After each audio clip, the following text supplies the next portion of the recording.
barbu de ville! Ben oui, la grosse barbe qui raconte des histoires. Aujourd'hui, je vous raconte ma rencontre avec Réon. Ça s'intitule « Je me souviens de Malartic ». Je suis au AEW pendant mon heure du lunch.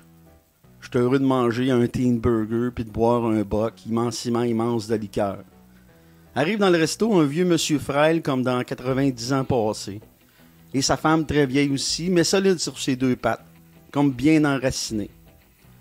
Elle s'excuse puis elle me demande « Désolé du dérangement, mais pourriez-vous surveiller mon mari pendant que je commande? » Moi, je dis « Bien évidemment, pas de problème, madame. Ça me fait plaisir. Votre mari me rappelle mon grand-père Louis. » Je suis en face d'un vieil homme. Il me regarde avec ses deux yeux tristes à mourir. Je suis gêné. Mais je veux faire la conversation entre chaque bouchée de mon burger. J'ai dit « Moi, c'est Patrick. Puis vous? » Il sort son portefeuille de ses poches et regarde le nom qu'il a sur sa carte soleil. « Ben, moi, c'est Réon. » « Ben, je pense. Je suis gêné de lui avoir demandé son nom. Je me trouve stupide. J'y rappelle qu'il ne se rappelle plus. Je m'excuse. Je dis, je suis désolé, monsieur Réon, vraiment. Réon pleure doucement dans son manteau. Je suis encore plus gêné. Mais j'arrête de penser à mon petit malaise de rien du tout et je mets ma main sur son épaule. Même si j'ai le goût d'être partout sauf là. Voulez-vous un peu de liqueur? Que j'ai dit. La liqueur, ça règle plein de problèmes. Je vois apparaître dans son visage le sourire d'un enfant de 5 ans. Je pogne une paille en arrière de moi, puis on boit un gros boc de liqueur ensemble, avec chacun notre paille. La scène est chaotique. Un vieux monsieur de 90 ans passé, un gars de 40 ans qui boivent dans le même verre et qui rit aux éclats. Moi, dit dire, Réon, j'ai rencontré mon homme. Vous buvez de la liqueur plus vite que moi. Il sourit. Sa femme revient avec un plateau de burgers, de frites et de liqueur. Il la regarde et le plus sérieusement du monde, il lui demande. Il demande à sa femme. Vous êtes qui, vous? Elle le regarde tendrement. Je suis ta femme. Depuis les 70 dernières années. Elle donne un bec comme si c'était de jeunes amoureux. J'ai devant mes yeux une vraie histoire d'amour. Roméo puis Juliette, ils peuvent bien manger de la marde. L'amour qui devient indestructible, qui passe à travers le temps malgré la vie. C'est simplement fascinant de voir ça devant ses yeux de gars qui n'ont rien vu. Mes mots sont pas assez puissants pour leur dire mon admiration, mon respect à l'infini. Je fais la conversation.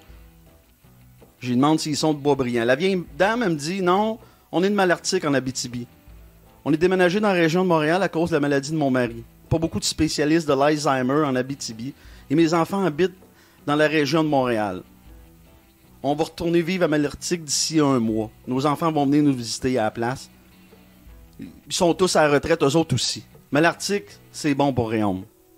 Là, Réon, il devient comme réveillé tout d'un coup. Malartic, puis arrête pas de dire ça, tu sais. Malartic, c'est notre chalet. J'ai passé du temps là-bas avec mes enfants. Mon mari est en congé de juin à septembre, qu'elle me dit. On a passé tous nos étés là-bas. Les enfants ont grandi, vieilli et même connu leurs premiers amours à Malartic. Et ironiquement, si tu peux pas croire ça, la seule chose dont mon beau Réon se rappelle, ce sont nos 2 enfants au chalet, rien d'autre. Et chaque fois qu'on les voit, il oublie pas. C'est très touchant.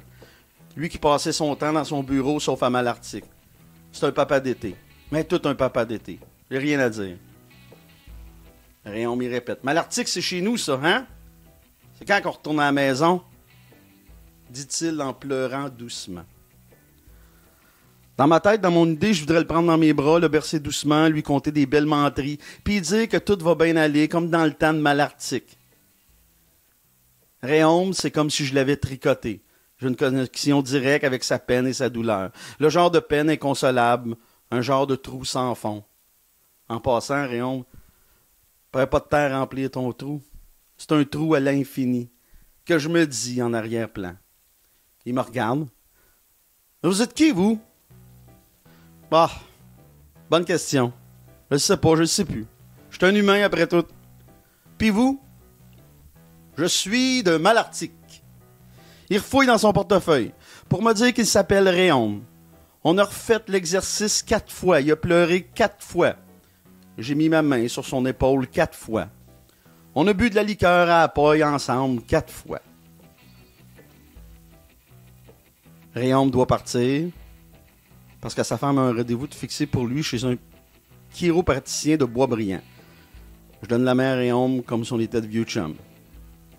Il me dit « Tu me fais penser à mon plus vieux, toi. » Merci, mon Réaume. On se fait une belle accolade. J'ai beaucoup trop d'émotions pour un petit jeudi de paye.